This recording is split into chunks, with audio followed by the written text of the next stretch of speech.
Good morning. Good morning.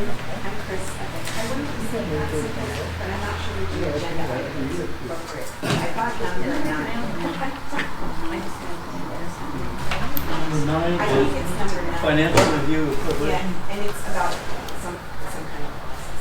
Okay. Okay. Do we have a signage? It's operations type of cost or a?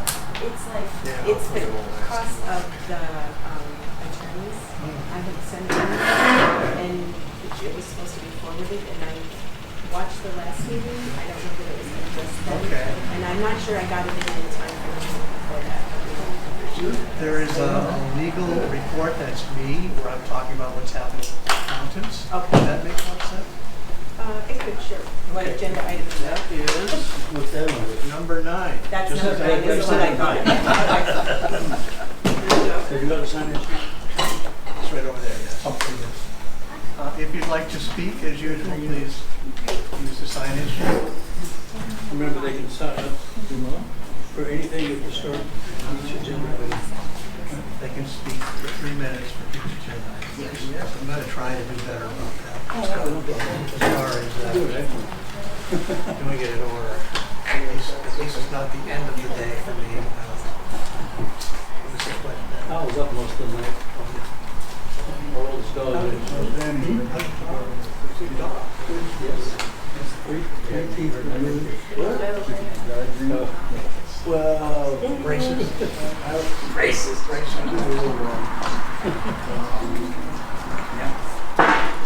It's trying not to keep it alive. Yes. it is.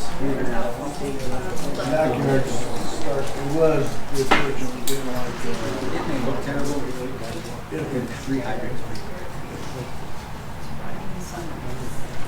I know. Oh, that's it.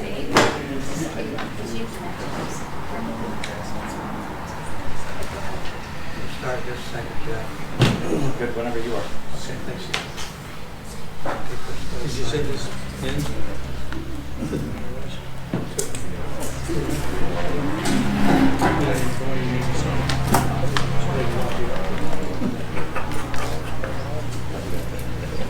I figured I'd wait for it. Yeah, it's not weekend anyway.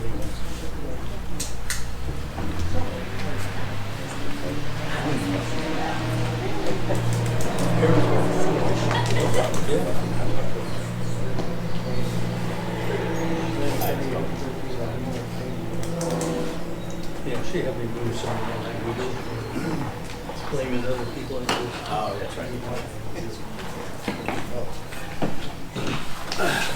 The way you do this is you look at whichever number of minutes you want, and you start, just go like that, starts the timer. If you want to pause, put the display up, Reset. reset. Fancy. So that way goes on. Stop, there's one more. Okay, so. Timer's right. Want to pause, just like that. How many gadgets do you have at your house? Oh, no, you returned some. Oh, good. Yeah, yeah, no, no. This one seems to work out very well. We tested them now before we bring them. The last one was crazy. All right, are we ready to begin? Okay, I'd like to call this meeting to order, and time is, let's see, 10:05.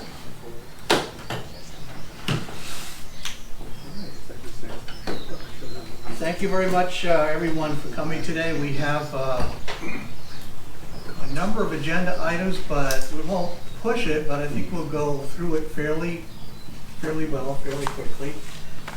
Let's start out with the roll call. Jeff, you here? Yes, Jeff Walker present. Yep. Scott? Here. And Brian Garceau, we are all here. All right, next item is the public comment. This is 3 minutes on any topic, and I need to go get the sign-up sheet. Has anyone not signed up that would like to sign up? Does anyone not have an agenda item that needs an agenda? Agenda here. Anybody need an agenda? Yeah. All right, so if you want to speak to a non-agenda item, which is what we're about to do now, you would have put an X in this column. It's difficult for me to understand whether that happened here. Put an X in there for me, will you? Sure. Would you like to speak? Yeah. Okay, Earl, you are up. I guess I have a gripe, and I'd like to see it, when you guys go into the private session or whatever, that you guys limit it to a half hour. I know it seems like you guys should already have things in your mind what you're gonna talk about and the answers or whatever, and all it would take was a vote, you guys come back. Instead of being an hour and a half or whatever, you guys limit us to 3 minutes to talk. You guys should limit yourself when you go to those private sessions. That's not fair to leave everybody here for hours, whatever. I think it should be 30 minutes. Thank you, Earl. I don't have any other non-agenda comments. Yeah. Did you want to? Yeah. It's above the other one. Oh, Chris, so you want to wait for that particular agenda item to talk No, about? I'm going to talk in general and an item. Okay, very good, All right. please. I just wanted to let everybody know, I found an interesting article in Texas Monthly's August edition about water, wastage of water, but then it's a very long article, and you have to remember this is a very biased publication, so you have to but it's good to know what you're up against in life. So it does mention water companies. It says, under state law, utilities can't charge customers more for water than the costs of treating and delivering it, which we're very familiar with that fact. But it says they can impose steeper rates on water wasters. The idea is that customers who use reasonable amounts of water for basic needs should pay less than those who also use a lot more. And an example in San Antonio, somebody who used 20,000 gallons of water was paying 6 times as much per gallon under that kind of a structure, which wound up reducing their water use, of course, because they didn't want to pay all that money, and then benefiting the water corporation. So just something that if we evaluate our structure again in the future, maybe we could consider something like that. So if I understand it, and I'm allowed to ask Sure. qualifying questions so that I Right. best understand it. Right. If we were to change the rate structure, Right. whatever we did, we cannot make money off of the water part of that. No. Is that it? But they can calculate, calculate the use of an individual member, I believe, unless this example, it's very general, it doesn't include their organization structure. Sure. But it says that you can charge by the individual's water usage a steeper rate. Oh, okay. That makes sense. But it's a very interesting article in general about water in the state of Texas. Thank you. Thank you. Ken, did you? No. No? I just drew an arrow from his line for vegetable. Yeah, we don't do that. All right, that is the end of, I signed up for general comments, I'm sorry, where? public comments. Oh, Patty, I see, it's a different color here, I saw. Please speak, I'm so sorry. Okay. I think Michelle signed up too, and she said she was gonna give me her minutes. Is that true? That's true, yes. To your point, to your topic of the article, that's true to an extent. Usually those articles are written about investor-owned utilities, and you just said you didn't know the organization. We are highly restricted as a member-owned because we're not supposed to be making really any profits. But that's not what I wanted to talk about. I've got a few things. First, consumer confidence report. I don't know if you guys are aware of that. It's posted on the internet. It's supposed to be given to us every year, and it's the quality of our water, and it's also the water loss. And when we have water loss audits that are submitted to Texas Water Development Board, I looked at it the other day. We max out at our water quality. So we have turbidity, and we have the copper and the lead and all that. And I looked at it, and there's a range, and we are at the top. So I don't think anyone's ever told you that. It's on the website, so go ahead and look at that. And then it said the number of gallons of water that are lost and I believe it was over 1 million for 2023 of gallons lost. That's on the report. I'm just taking it from the report. And they were supposed to give it to us back on June 1st. They didn't give it to us until November, and they were given a violation by the TCQ for not giving us that information. They'll never tell you that. But hang on, I only have so much time, so I'll talk to you afterwards, because they'll cut me off. But they'll cut me off. Surcharge. They don't legally have the authority to charge a surcharge. The previous board and this board has never passed a surcharge. It's not in our tariff. It's not in our bylaws. The previous board, Renee and Jeff Walker, said, yeah, you have to put it in the bylaws. They've never done it. So currently, as it stands, they're charging us a fee that is not legitimate. So we're not supposed to be paying the surcharge. Legally, I could file something and they would say, yes, you're right, whether the PUC or district court. And that's just another example of their mismanagement. They don't have anything in their tariff on surcharges. Membership fees. Jeff Walker signed something in the compliance filing that, yes, we are in violation of our own tariff, bylaws, etc. We are charging membership fees that are $402.50 instead of $350, and the previous boards just put it in there. And one time they took a vote, and it was only those who were in person, the whole membership has to vote on it. So the PUC determined final order, you can't be charging that. Guess what? They're still charging it. So anybody that has paid $402, you're due a refund. And that's just the facts. Extraordinary legal fees. Out of the rate appeal came the determination and a memo by Commissioner Lori Kobos that the legal fees. She's giving me her minutes. No, we don't do that here. If she'd like to speak, she's welcome to speak. That is not how the We've never tradition done it has that been. We've all, when did you change this? When was the The vote? policy was in place from the prior board. It's We've always done it that way. No, I'm sorry, I'm not standing down. You don't change it because I have things to say. Your Would you- executive session, Would you please? totally would you illegal. Please take your seat. Your previous executive sessions, It's not. your it's previous executive sessions have always been on the agenda. Your attorney was wrong. The law states that if your agendas always say executive session listed as an agenda item, and break it out, you have to follow that. Would He's you- wrong. Would you please take your seat? Okay, let's see, what else? Patty Flunker, or would you please? No, take your I'm seat? not. Not only that, Yes, you sir. hadn't attended a damn meeting till late in the I'm game not. to You see that changed this song's the been away. rules when the game has already started. Michelle has ceded her time. Everybody knows that's how they've done it, and then now you're gonna tell me, why didn't you tell me when I first came up here? I'm not gonna waste my time. I don't think it's Do you new. guys see how they do this? They don't wanna hear, they do not wanna hear the right things. Okay. That's why they're Let's stifling. do it this way. You're a Patty. Marxist.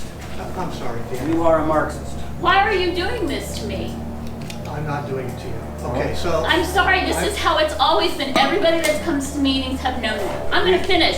Rate appeal, Before you finish- $3,000 only. How much time do you need? I just need 1.5. Give me- 1.5 minutes? Yes, that's Okay, it. go ahead, Dan. Rate appeal.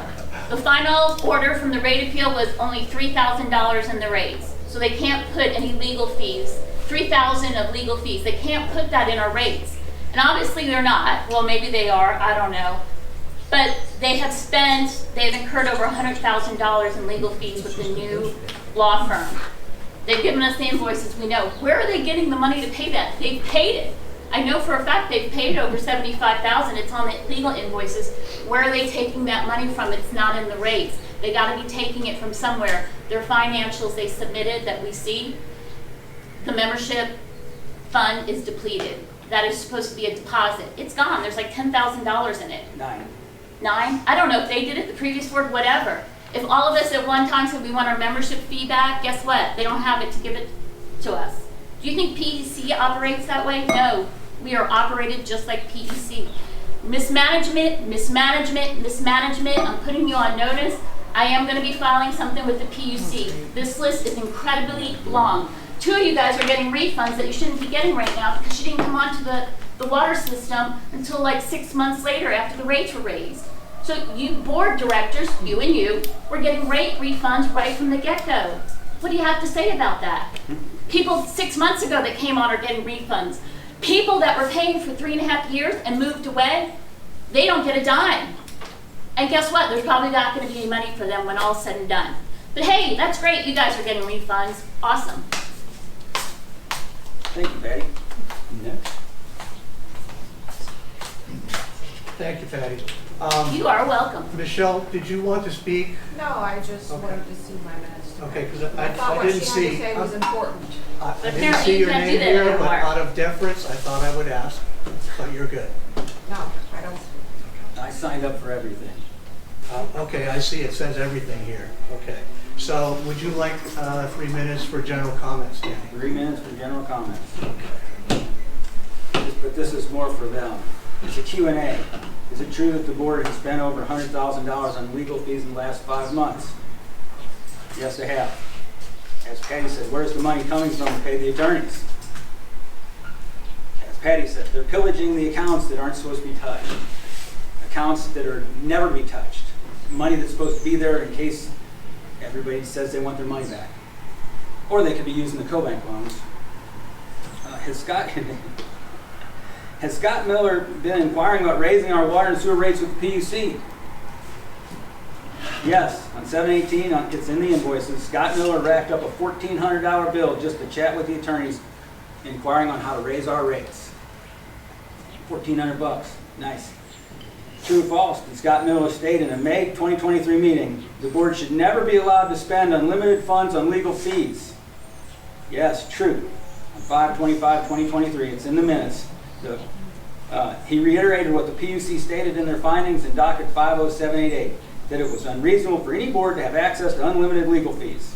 He also restated that large expenses of the WSC did nothing to improve the water service and that the patron members should not bear the legal expenses. Question, is it true that Walker and Garceau spent over $1,600 to have the attorneys put together the July 16th agenda? Yes, according to the legal invoices, they spent well over $1,600 on one agenda. Is it true that there's only one set of meeting minutes for the last 17 months? Yes, it's true. Why don't they have any legal recorded meeting minutes? Why aren't they done? So that there's no legal binding record of what they have done. And there's nothing on this agenda about approving their last sets of minutes. Why? It's always been that way. Is it true that the board does not have a secretary, treasurer, president, even though they spent $292 in legal fees to have the attorney craft a resolution for officer positions to be voted on at the July 16th meeting? On 7/15, review documents for agenda packet, review resolution regarding officer positions. Why don't they have officers? Because none of them want to hold responsibility when this thing falls apart. The treasurer, who's doing our finances? In closing, this board has proven to be a colossal failure. Thank you. Thank you, Danny. All right. Sometimes it's difficult to see from the sign-up sheet, but does anyone else need an opportunity to speak? Thank you all for your comments. Going back to the agenda.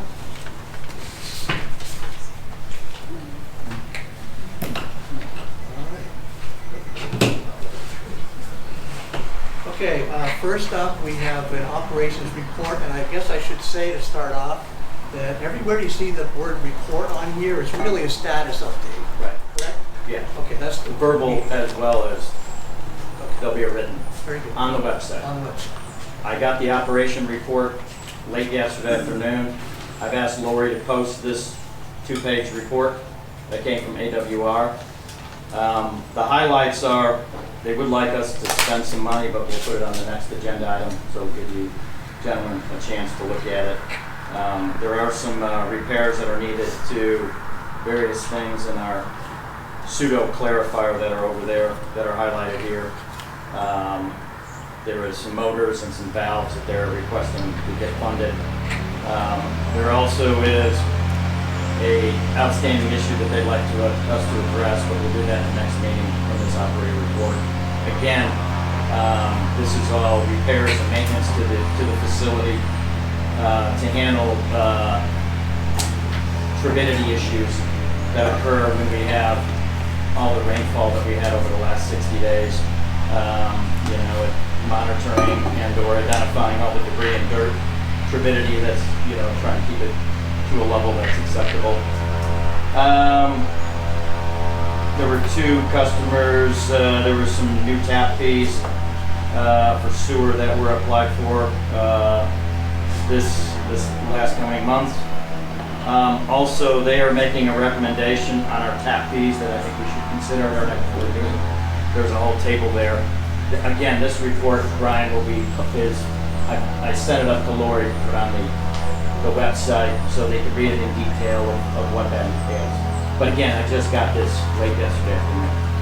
So, nothing of major problems over there. We do have some repairs to the facility that they are requesting. And then they have a new, like I said, tap fees that they would like us to consider as a template going forward. So we'll have to put that into items for our next meeting. Okay? That's it. And again, this is up on the website, operations report 0824-2024. I don't know if it's up there yet, but I submitted it to be published so everybody can see it. I have a comment on the Yeah. clarifier tank. They imply that the pump and the valves and everything were basically a Band-Aid Yes. for the present tank that's being used as a clarifier, That's correct. but it will not suffice Nope. in the future. Nope. So that's going to have to be budgeted for Yep. replacement of that clarifier tank. That's what they're asking for. Item number And the turbidity is due to the max start output, which sends a lot of turbidness. 2. Yeah.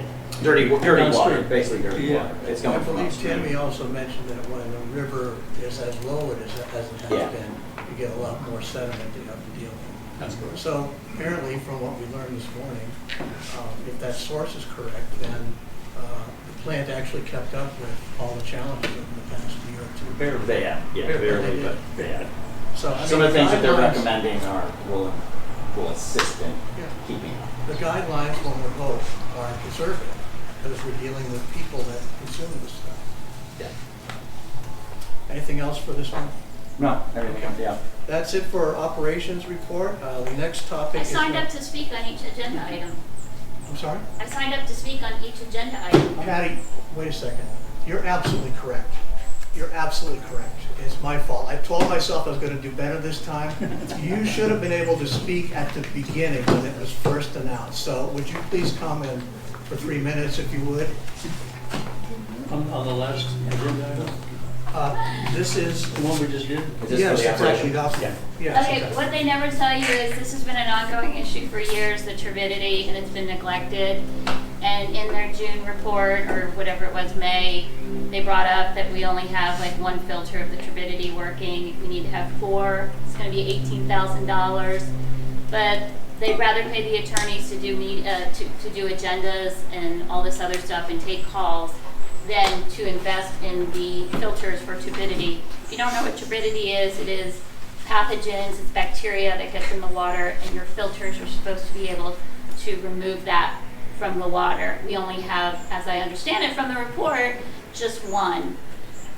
So that's an issue that we've got, you run the risk of bacteria in the water, and it's just been a neglect over and over and over. Let's pay the attorneys, let's not take care of the system.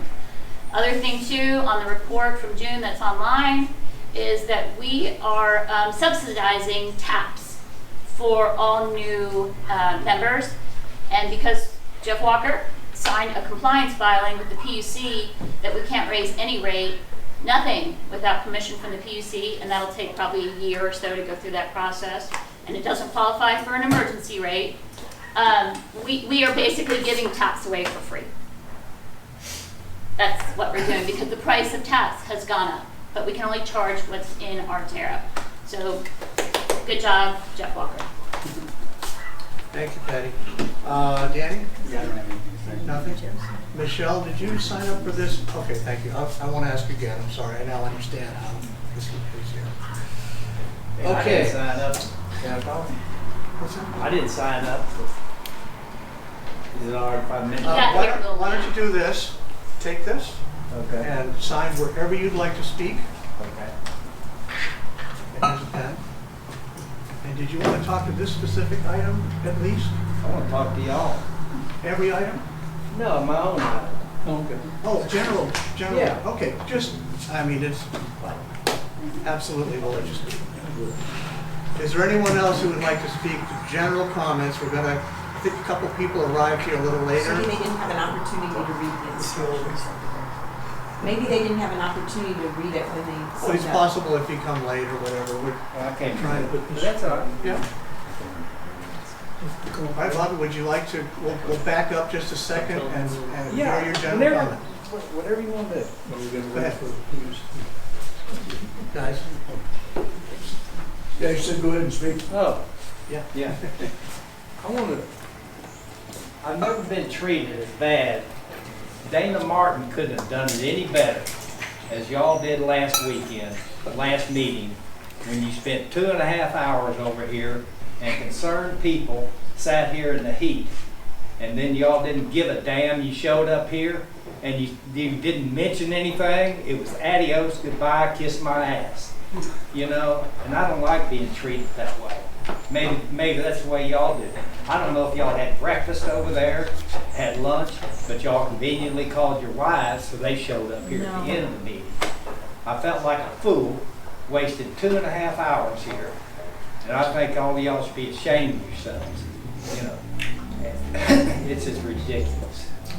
Continue on. Y'all do whatever the hell you want to do. Thank you, Bob. Yeah, thank you.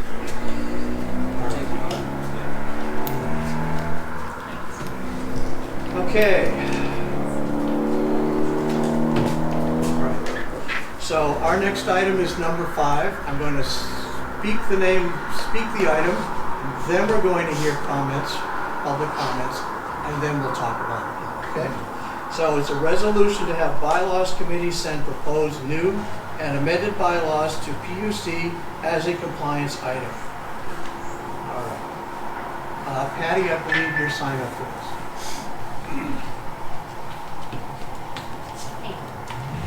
Okay, you probably won't get information from them and you'll hear their story, but this is what happened in the compliance filing that Jeff Walker signed and agreed to. They're required to submit a draft bylaw before the community votes on it, and they did it.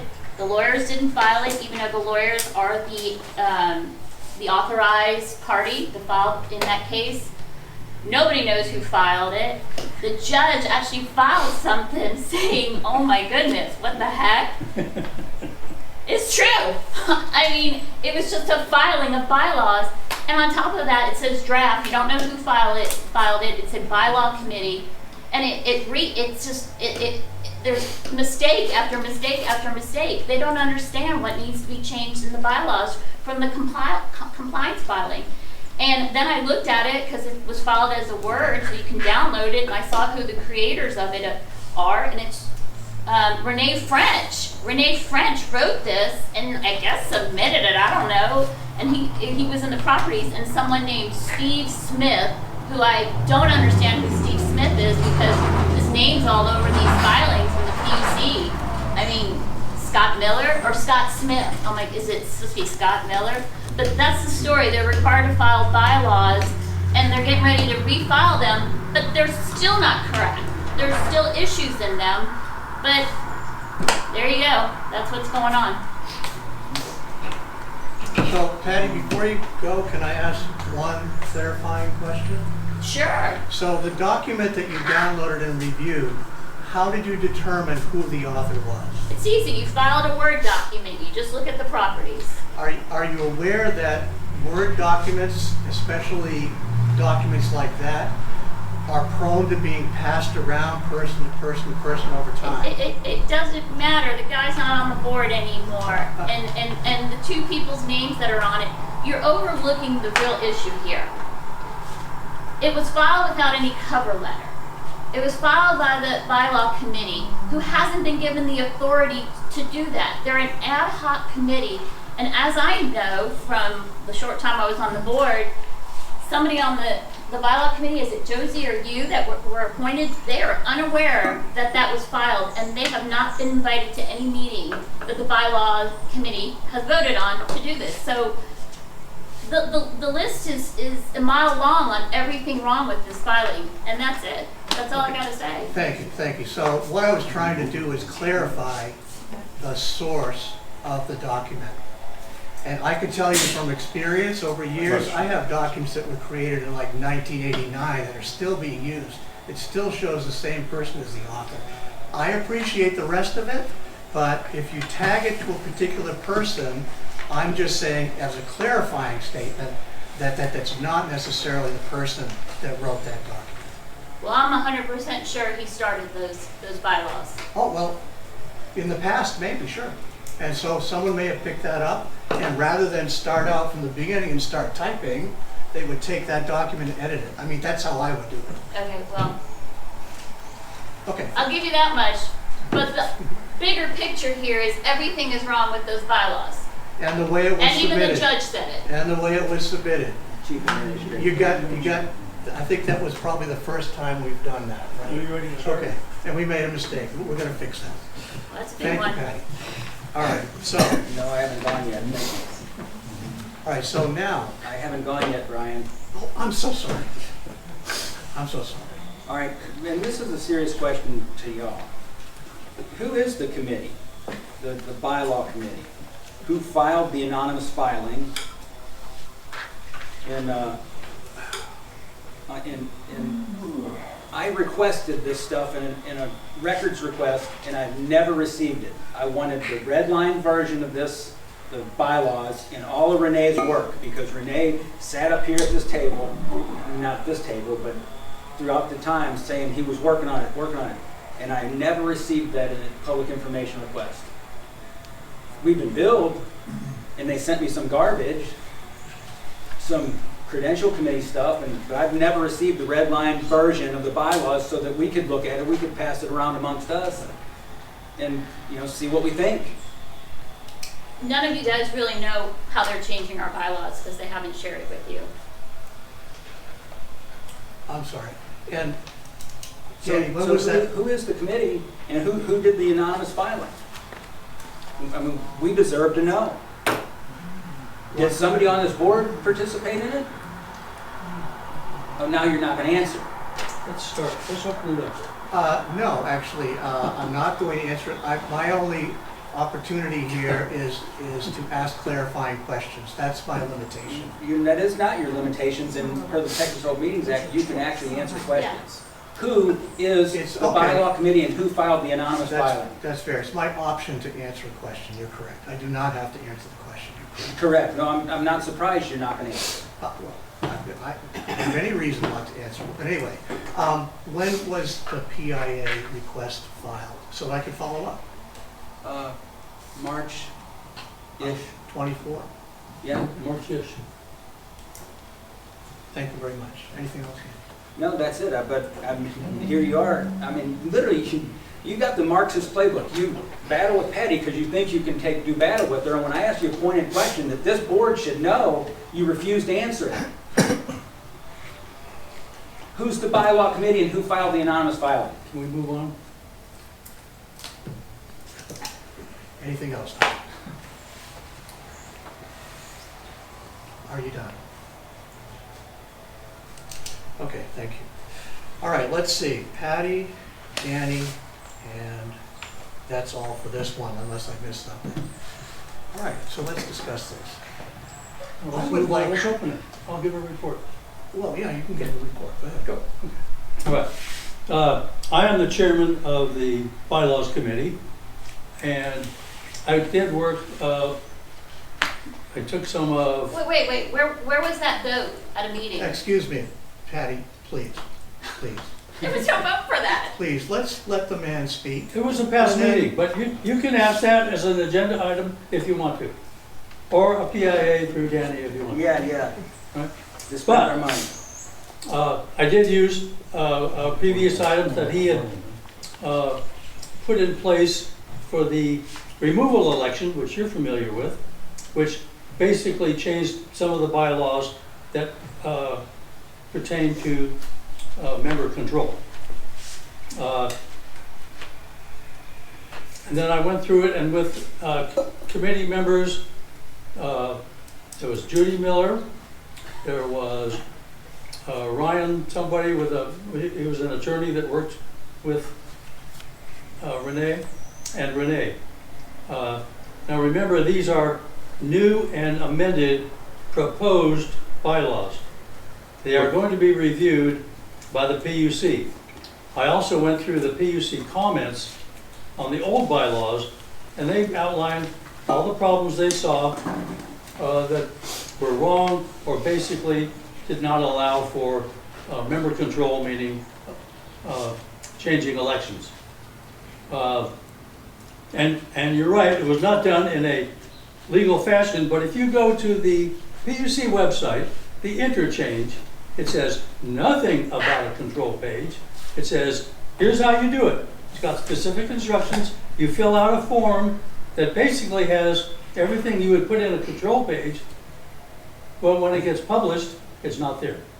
Okay? So obviously that stymied the staff and DICE and the ALJ, and they're going, well, we're going to have a meeting on the 29th to determine what to do with this document. So in the meantime, I did talk with Erin about these bylaws, and she said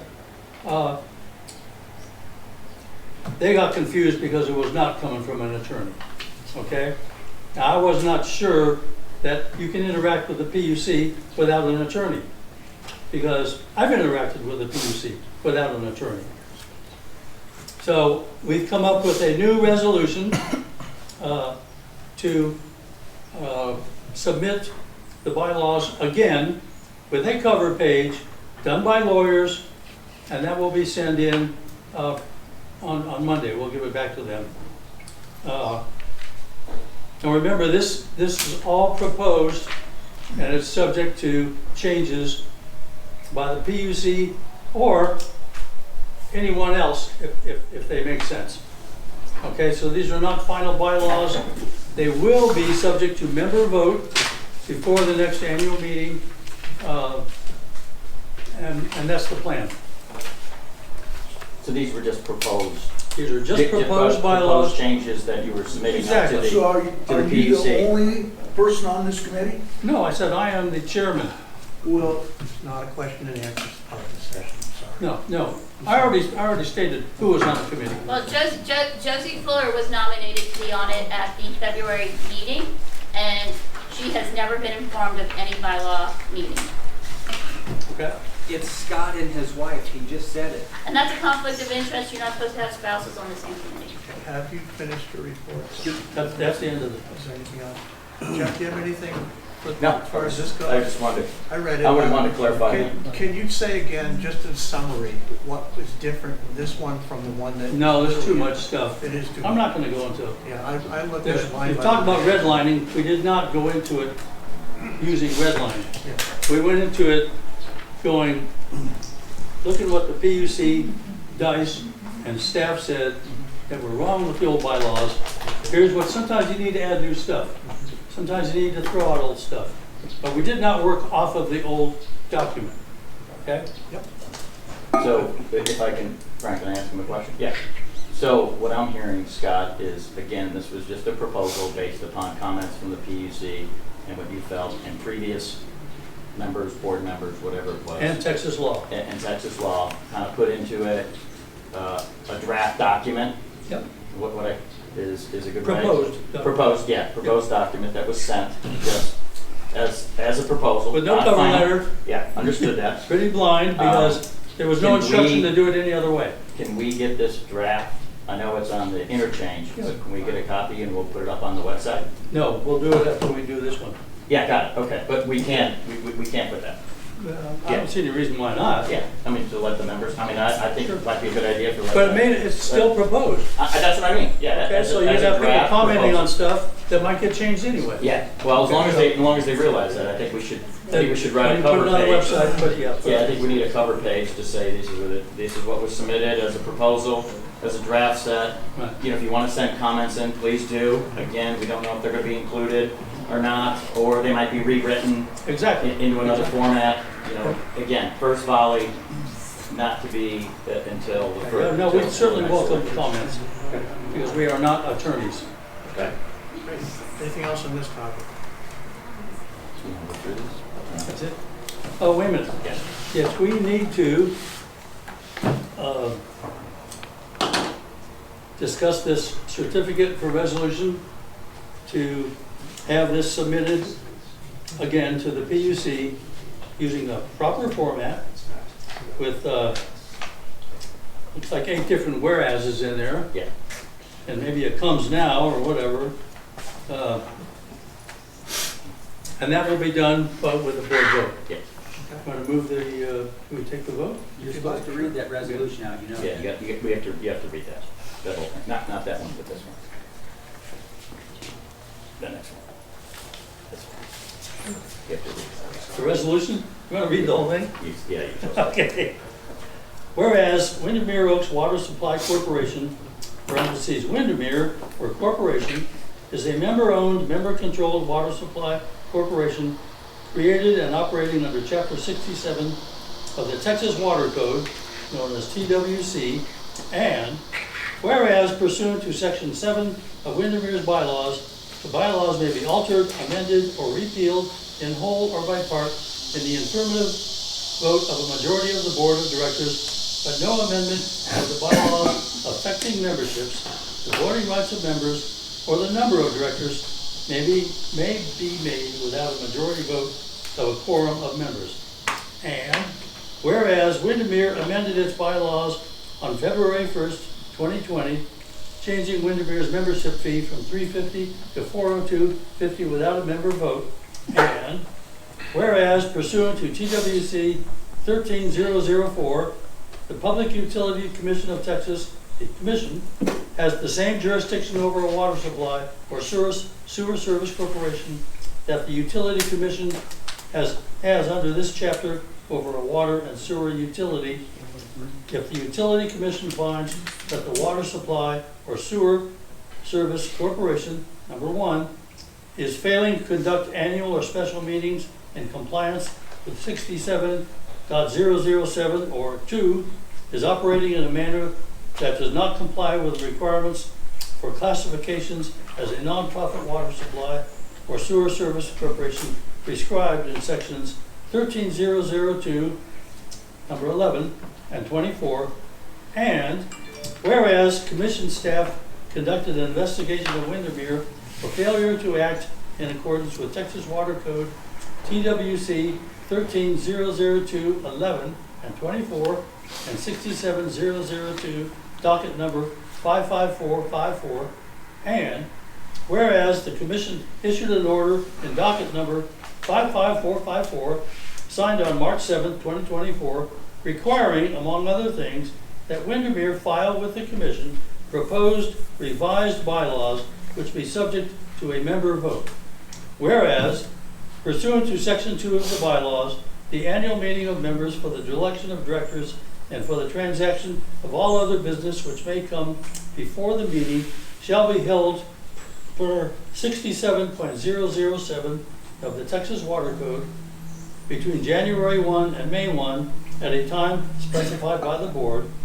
And whereas the board desires to submit proposed revised bylaws to the Commission as required by the Commission order, subject to a member vote at the next annual meeting of members, now, therefore, be it resolved by the Board of Directors of Windermere Oaks Water Supply Corporation that, Section 1, the board acknowledges the recitals listed above as true and correct and incorporates each in this resolution. Number 2, the board has reviewed and approved sending the proposed bylaws to the Commission. And it says approved this 24th day, signed by Jeff. So we need to pass this one to go. Right, I'd like to move that we resubmit these bylaw changes. We move to accept the resolution to resubmit. Okay, I move we accept the resolution to resubmit these draft bylaws essentially to the PUC. I second that. All those in favor? Aye. Aye. All right, so moved.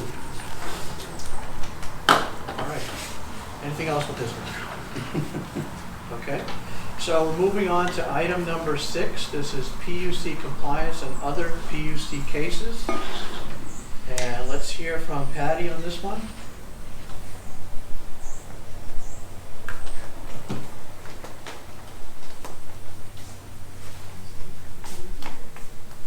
No, it's the IRS report.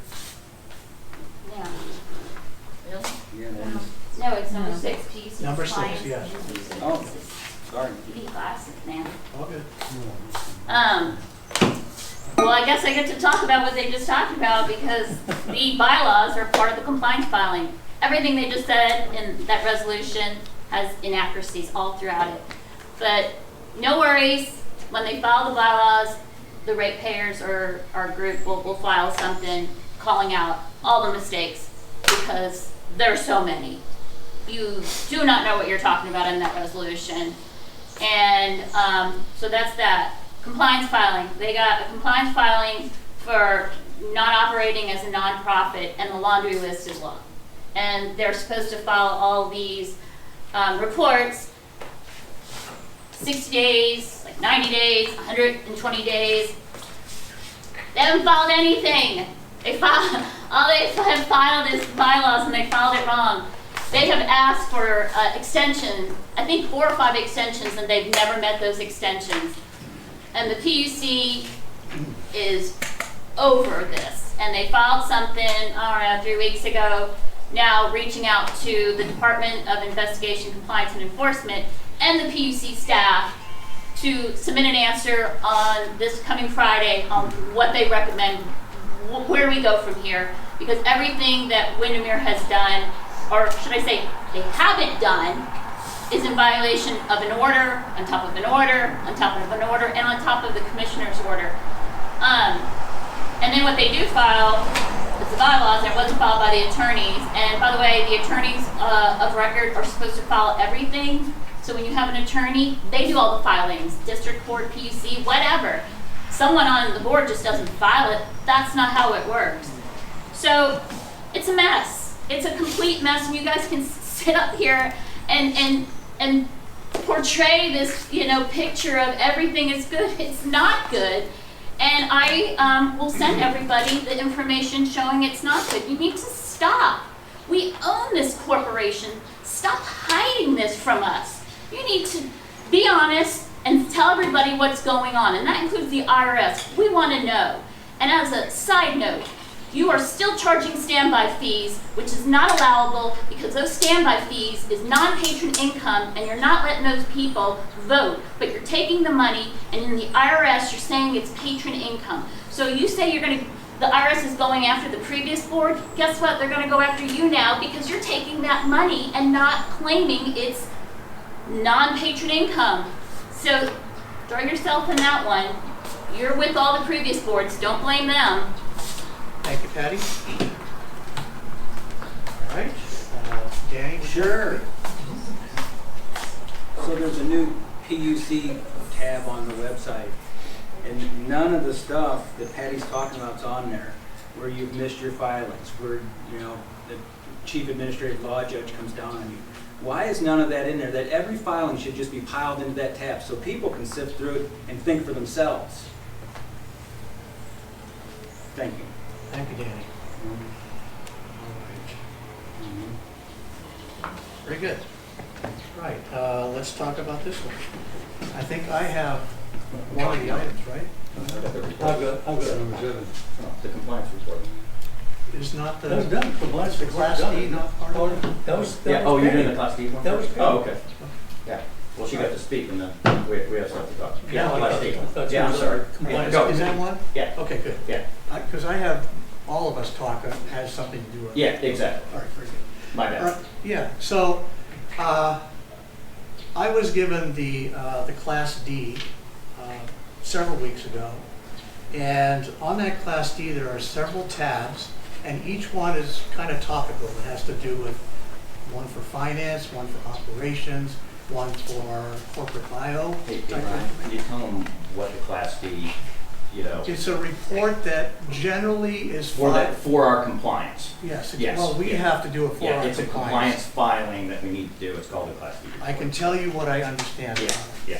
which is limited. Normally, it's not something that gets filed every year, but in our case, because we are in such bad, horrific shape, get an opportunity to say that. I think we all know that. Is there anyone in this room that doesn't know that? All right, because we're in such bad shape, the PUC asked us to fill out this special document. Class D, of course, is one of 4 classes. It's the lowest class, less than 500 some number of users. threshold below that, that many customers, then you qualify for this less comprehensive, less detailed document. So I got a hold of this document. Notice what I just mentioned. I farmed it out to our accounting team, to our operations team, to our, what is Lori's? Oh, Lori, Billy. To Lori for the bio information. And I took all of the information back and I put it in the document. It is on its way back to the PUC now. That's it. Okay. So that's one of the compliance, that's one of the components of one of the compliance filings Yes. that we're about ready to submit. Okay. You know, I just got a comment. If you looked at the 2022 Sunset Commission report on the PUC, they basically state that the difference between a Class D utility, which is we are, 500 or less customers, is almost the same requirements as for a Class C. And it's a burden to have a small corporation like us to put all these requirements in, which takes a lot of effort by, support. CPAs, bookkeepers. You can't expect board members to put something like this together. And that's just a comment they came up with and something that PUC should work on, according to the Sunset Commission. Okay, so who has what other parts of the compliance? I do. I got a Go comment. ahead. Okay, on August 14th, we submitted a report for docket number 56272, which is a compliance report in regards to the spreadsheet, in regards to account clarifications on water credits and sewer credits that they noted in our first initial filing of a compliance report. So we have since filed an updated report on docket 56272, which is our compliance reporting. This went out in the middle of August. I've requested this report, this letter, and the 2 spreadsheets that clarify the PUC questions to be uploaded to the website. I'll have to verify if they are there. But it's very self-explanatory what was sent to the commission and what they were looking for. So again, satisfying some of the compliance reporting along with our Class D and everything else we're trying to put together.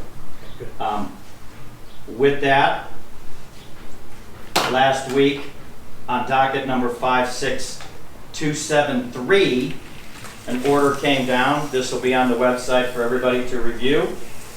This was to negate, null. Everybody remembers the filing that took place back in December that the previous law firm was trying to seek $200,000 in additional rate expenses. Well, it took a little while to get it all filed and packaged up for the PUC. Well, the PUC, the order came through last week, nullifying it. There's no additional expenses that will be put forth in the rate appeal case. You can read the doc, you can read that order. It's in full up on the website, or should be soon thereafter. So that's coming. That's good news. Again, it was filed on behalf of the Windermere Oaks Water Supply Corporation. It was easy to get resolved. Docket number, another thing that's been being worked on, docket number 55840, which is the CCN amendment notices. Big, heavy document of all the requirements. That's for the expansion that took place across the road. Many pages of requirements of what needs to be mailed out. That is a work in process and needs to be all submitted by September 9th. That's one of them. I think what you had. We've submitted all the public notices on this. both to publications and various utilities that we were requested on. So this should be packaged up and needs to be in the hands of the PUC by September 9th.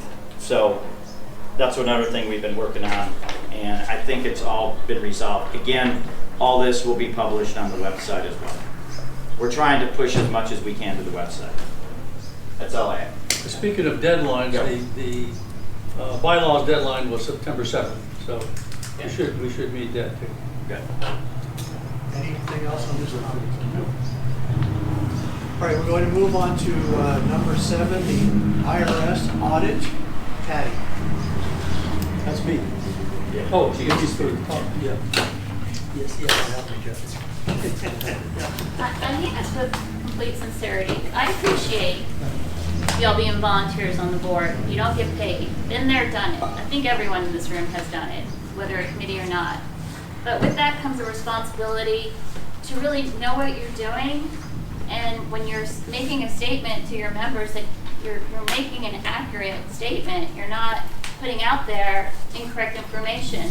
So the sunset advisory thing is incorrect. It's specific to IOUs. We're WSC.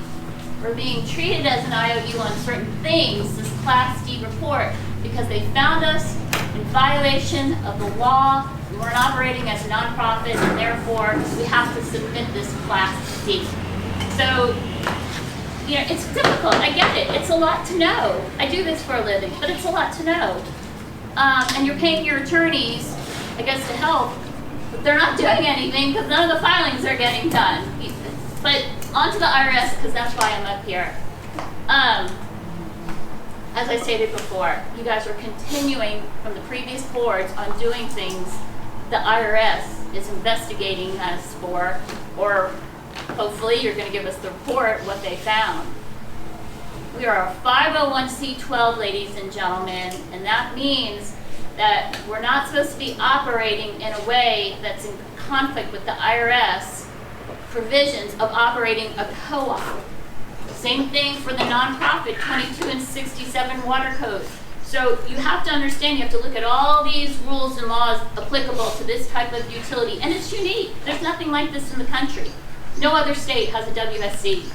It's just Texas. So it's difficult because there's layers and layers and layers. But we continue to be the dog chasing our tail. We continue to do things that are non-compliant with all those things. And we continue to pay attorneys tons of money that are making the mistake. And then we have to pay them to clean up the mistake. It's just, it's unbelievable. We are on a crash course the way you guys are operating us. And I mean, we need to either merge with another utility or something, because it's not working here. You guys are giving incorrect information. I can't wait to hear your IRS report. Thank you, Patty. Danny? I'm good. You're good. All right. What do we know about our IRS dealings? I'll give a report. Okay, please. I've been in the process with a couple of submittals and answers from the IRS. Basically, this all has to do with 2022, when vendors were paid for something. You're supposed to issue 1099s so the IRS knows who and what's getting paid. We have basically have little or no documentation. We have one 1099 that was for Pat Ross, who works by himself, who takes the boat out to the barge whenever that needs some fixing. Everybody else, we just do not have the records. So I went in and looked up the possible reasons for not applying penalties or withholding, because that's what the IRS will do. And one of them is lost, or you don't have records for whatever reason. It might be a flood or whatever. We do not have the records. So basically, everything they've been asking for, and I've been asking for our current bookkeepers, CPAs, attorneys, and the ones that were operating back in 2022. Haven't heard anything back. We've got 1, 2, 3, 4, 5, 6, 7 items where we need 1099s, but some of those have been thrown out. Like Higginbottom is a insurance company. You don't need a 1099 for them. You do need 1099s for attorneys or law firms. You do not need 1099s for other corporations, ones that are Inc. One problem is that George Burris was set up as Water Management Incorporated in the state of Texas. So there should be no 1099s from us to him. Everybody that was working for WOWS, they were actually working for George. The IRS is saying, we don't have these, you need these. We're going back and saying, we didn't hire these people, George did. And Jeff was saying, well, tell them to go after them. They won't do that. They just want an explanation of why we don't have them. So these have been sent in, and we're waiting to hear back from them. They're very, I mean, they're not bad. They're not trying to, you know, gouge us or anything. They're just asking for this information, but in a very specific IRS procedural way. Okay, and that's where we stand so far. And your dealings with the IRS, have they been threatening? Have they threatened you at all? No. How would you explain your dealings with the IRS? This is a letter. It's a letter? Yeah. A human Letter being? requesting just information. Well, like- someone like you actually said, came yeah. here though, Yeah, right? yeah. From Florida. Oh, but that was before. Okay, but Yeah. still, Yeah. I'm trying to get to a point here. Have they threatened us? No. Have you been threatened with No, being no, sued? no. Have they threatened the We corporation? don't sue. Here, I can give you an example of what they want. Forms 1099 and penalties. Based on your records and several discussions held, it was determined that the organization made several payments, individuals and/or entities in the amount of $600 or more. However, our reporting system does not show a Form 1099 for all vendors that received payments. Please provide delinquent Form 1099s for the following vendors. There's Jaw-Con, Teodoro Rivera, Gulf Coast Pump and Supply, Wastewater Transport Services LLC, and we do need them for an LLC, Lloyd Gosselink, etc. Bertinalis Electric, I'm not sure if we need one for them, but that will be easy to get. And Higginbottom, which is one of our insurance companies. Could you repeat That's typical of what they're what you asking said about for. George No Lewis? threats, just, and according to IRS law, this is what's required, this is what you need to give us For this audit. That's what they're looking for. for this audit, that's right. Is Lloyd Gosling's firm an LLC as well? It doesn't matter, But, okay, so they want a 1099, right? yeah. And you do not need one for a corporation, I understand that. But you mentioned that you do also need one for an LLC. So what is Gosling? Is it a corporation? As far as that, they just say attorneys and law firms need, okay, they don't state whether, Okay, how it's formed. thank you, that's where I Yeah. was. They're called PC, Yeah. which is what, professional